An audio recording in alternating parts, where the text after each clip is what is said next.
আসসালামু আলাইকুম প্রিয় বন্ধুরা। একটু ভুল ত্রুটি হয়ে গেলে কি আসে যায়? যা সারা জীবন পাবেন সেইটা গুরুত্বপূর্ণ, নাকি কিছু সময়ের জন্য আপনি কিছু ভুলে গেছেন সেটা গুরুত্বপূর্ণ?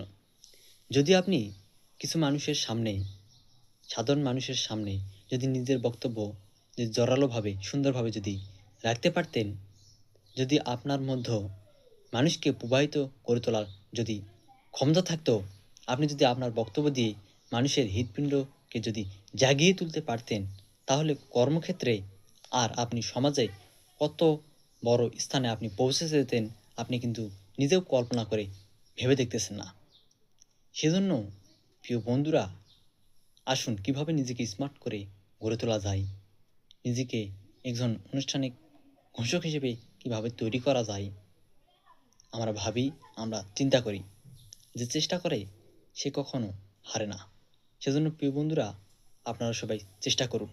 জীবনে একদিন সফলতা আসবেই ইনশাআল্লাহ। আল্লাহ হাফেজ।